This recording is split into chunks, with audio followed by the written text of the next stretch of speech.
there, it's Val, Frank and Paddington.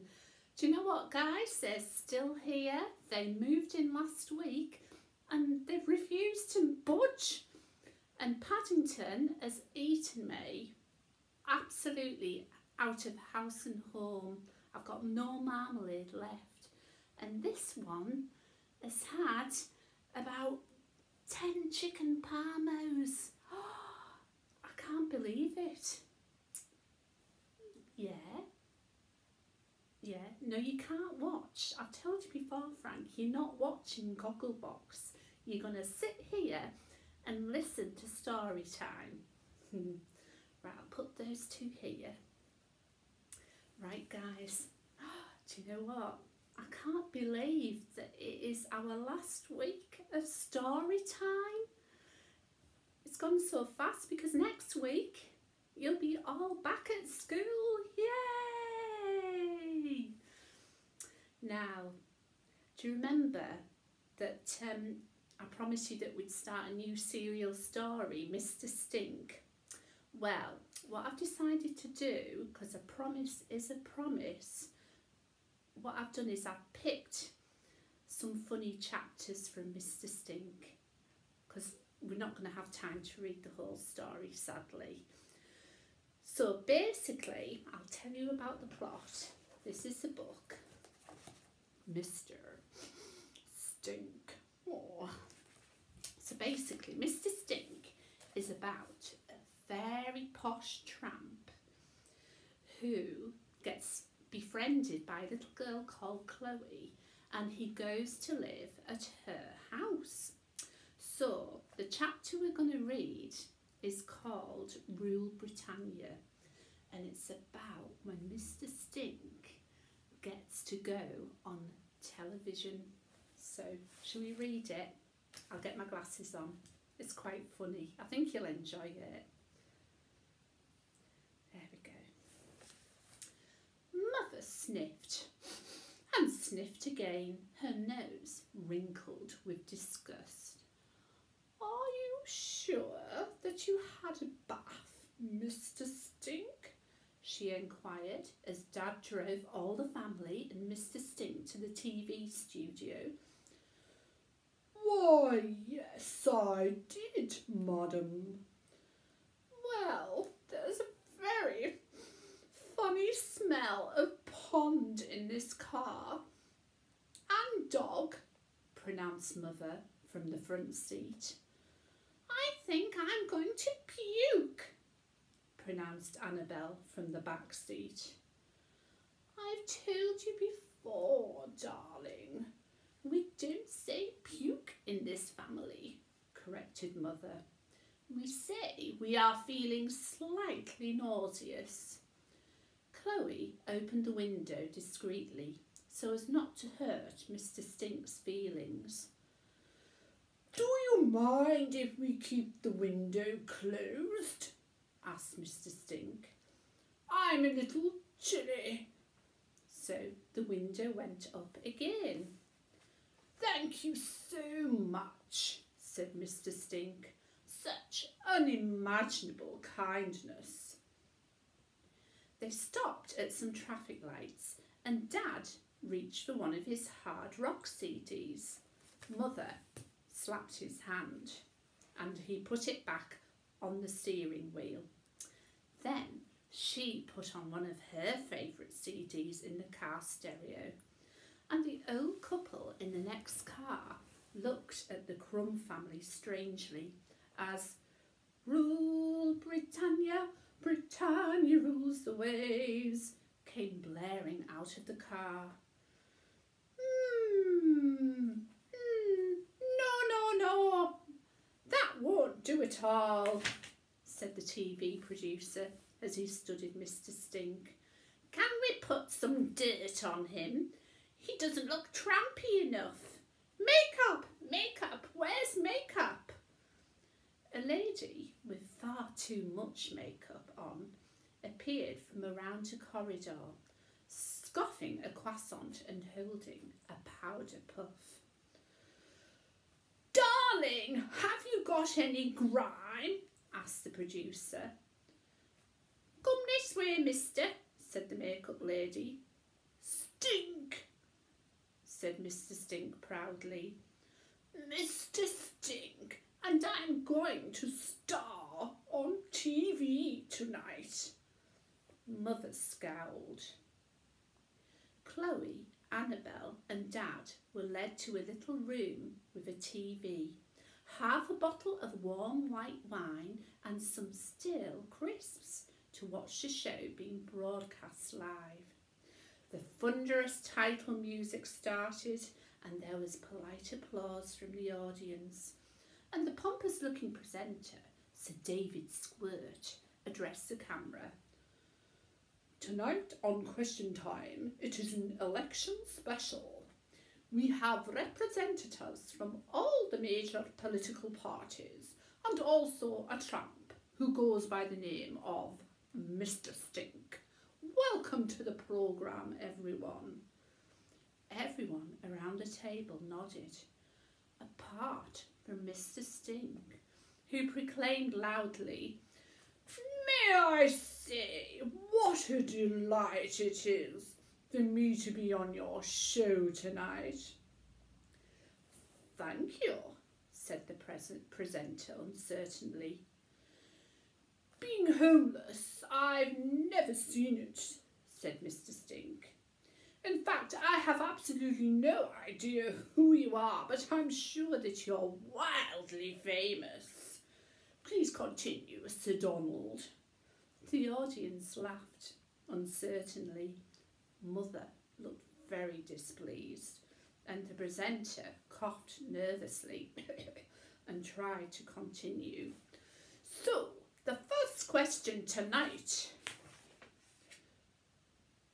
Are you wearing makeup, Sir Declan? Asked Mr. Stink innocently.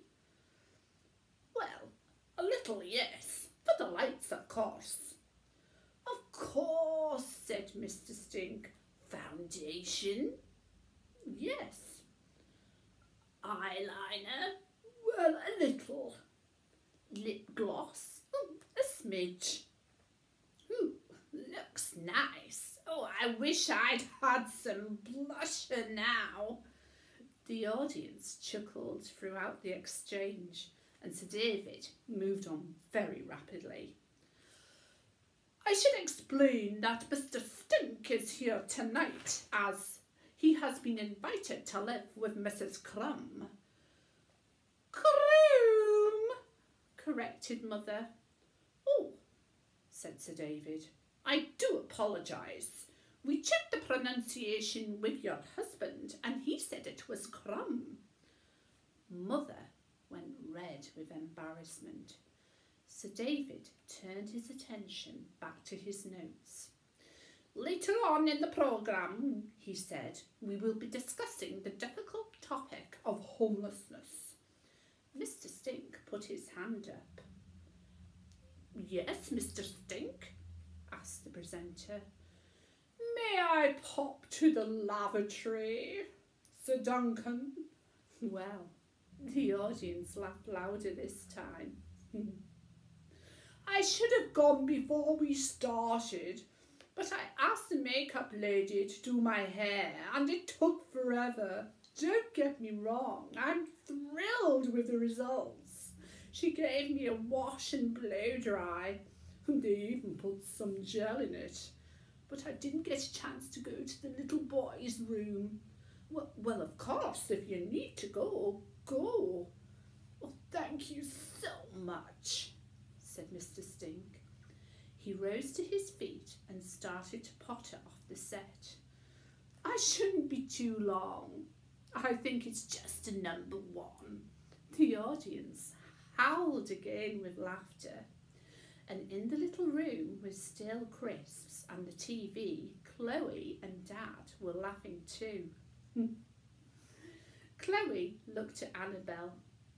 She was trying really hard not to laugh, but a smile was definitely creeping on her face.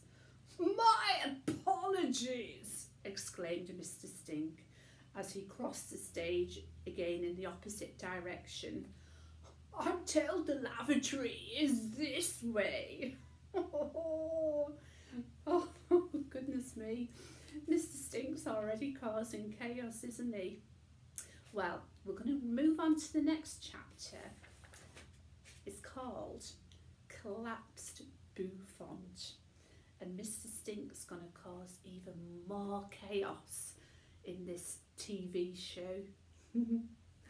I can't wait to see what he does, Frank.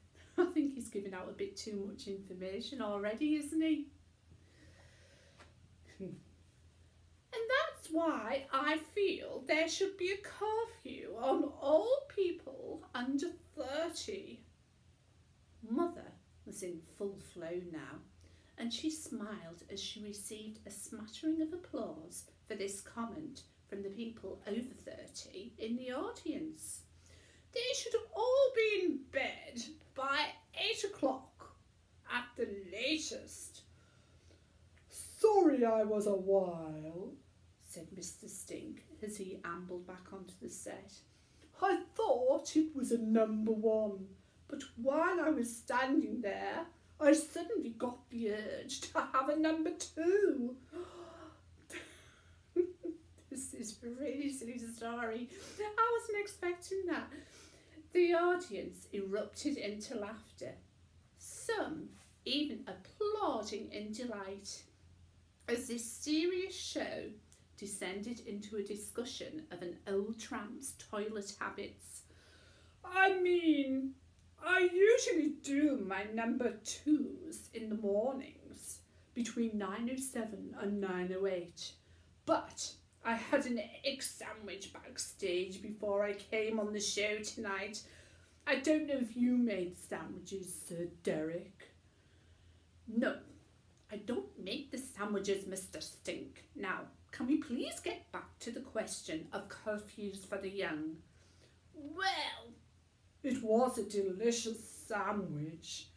Don't get me wrong, said Mr. Stink, but egg can sometimes make me want to go, and I don't always get much of a warning, especially at my age. Do you ever have that problem, Sir Doris? Or do you have the bum of a much younger man? Oh, Paddington, what a question to ask. I can't believe he said that, can you? And on TV as well. Another massive wave of laughter crashed onto the stage. In the stale crisp room, even Annabelle was laughing now. We are here to discuss the serious topics of the day, Mr. Stink, continued Sir David. His face was redder than red with anger, as his serious political programme, a programme he had presented for 40 tedious years, was rapidly turning into a comedy show starring an old tramp. The audience was enjoying it immensely though, and booed Sir David a little as he tried to steer the show back to politics. Boo! Boo!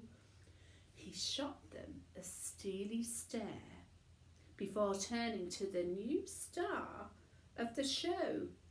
And my name is Sir David, not Sir Derek or Sir Doris, Sir David. Now, let's move on to the question of homelessness, Mr. Stink.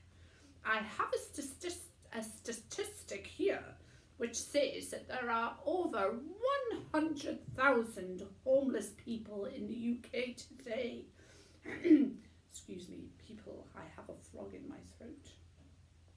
Why do you think there are so many people living on the streets? Mr. Stink cleared his throat a little. Well, if I may be so bold, I would venture that part of the problem stems from the fact that we are seen as I do have trouble with that word, don't I?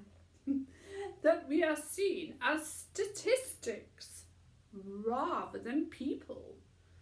The audience applauded, and Sir David leaned forward with interest.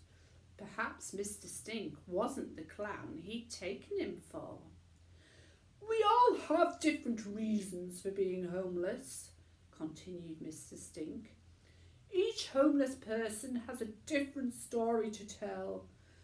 Perhaps if the people in the audience tonight or out there watching at home stopped to talk to the homeless people in their town, they would realise that." The audience were applauding wildly, but Mrs. Crumb leaped in. "That's what I did," she exclaimed. "I just stopped to talk to this tramp one day and then asked him to come and live with my family. I always put others before myself. I suppose that's always been my downfall," she said, tilting her head to the side and smiling at the audience as if she were an angel sent down from heaven. "Well, that's not really true, Mrs. Crumb," said Mr. Stink. There was silence. Mother stared at Mr. Stink in horror, and the audience shifted excitedly in their seats. Dad, Annabelle and Chloe all leaned forward closer to the TV, and even Sir David's moustache twitched in anticipation. "I don't know what you mean, my very close friend," squirmed Mrs. Crumb. "I think you do," said Mr. Stink. "The fact is, it wasn't you who invited me in, was it?" Sir David's eyes gleamed. "Then who did invite you to stay with the Crumb family, Mr. Stink?" he inquired. He was back in his stride now. "Mrs. Crumb's daughter Chloe. She's only 12, but she's an absolutely fantastic girl.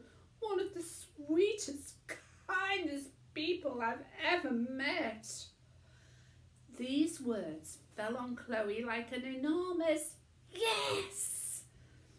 Then everyone in the stale crisps room looked towards her, and she was overcome with embarrassment. She hid her face in her hands, and Dad stroked her back proudly. Annabelle pretended not to be interested and helped herself to another stale crisp. "She should really come out here and take a bow," announced Mr. Stink. "No, no, no," snapped Mother. "No, Mrs. Crumb," said Sir David. "I think we'd all like to meet this extraordinary little girl." The audience applauded at this suggestion, but Chloe felt glued to her seat. She couldn't even speak out loud in front of the class. She didn't want to be in front of millions of people. What would she say? What would she do? She didn't know any tricks. This was going to be the most embarrassing moment of her life. Even worse than when she threw up her macaroni cheese all over Miss Spratt in the language lab. But the applause was getting louder and louder, and eventually Dad took her hand and gently pulled her to her feet. "You're feeling shy, aren't you?" whispered Dad. Chloe nodded. "Well, you shouldn't. You're a fantastic girl and you should be proud of what you've done. Now come on, enjoy your moment in the limelight." Hand in hand, they raced down the corridor towards the set. Just out of sight of the cameras, Dad let her hand go and smiled supportively as she stepped out into the light. The audience applauded wildly, and Mrs. Stink beamed over at her. She tried very hard to beam back. Mother was the only person not applauding, so Chloe's eyes were drawn to her. Chloe tried to meet her gaze, but Mother turned her head sharply to look the other way. This made Chloe feel even more uncomfortable, and she tried to do a curtsy, but really didn't know how to, and then ran off the stage back into the safety of the Stale Crisps room. "What a charming child," said Sir David. He turned to Mother. "Now, I have to ask you, Mrs. Crumb, why did you lie? Was it purely to further your own political ambitions?" The other guests from rival political parties looked at Mrs. Crumb and tutted, as if they would ever dream of doing anything so immoral. Mother started to perspire. That means when you sweat. She must have been feeling a bit nervous. Her hair lacquer began to melt, and her makeup ran slowly all the way down her face. Dad, Chloe and Annabelle sat and watched her squirm, unable to help. "Well, as if anyone would want that old tramp in their house," she shouted finally. "Look at him. You lot watching this at home can't smell him, but take it from me, he stinks. He stinks of dirt and sweat and poo and pond and dog. I wish that great stinky stinker would just stink off out of my home forever."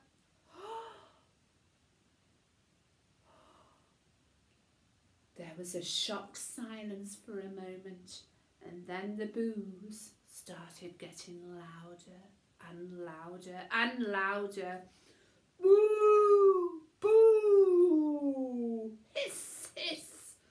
Mother looked at the audience in panic, and at that moment her bouffant had collapsed. Oh, wow. That was fantastic, wasn't it? I love that book. Oh, I'd love to read some more of that again soon. Mr. Stink. You'll have to see if you can get your hands on it. It's by David Walliams. I'm sure you'll enjoy it. Okie dokie. Well, oh gosh, we've had quite a long story today, haven't we? Well, I hope you enjoyed it. So in the meantime, bye-bye for now, and we'll see you again for another story time this week. Hooray! Bye-bye now. Bye.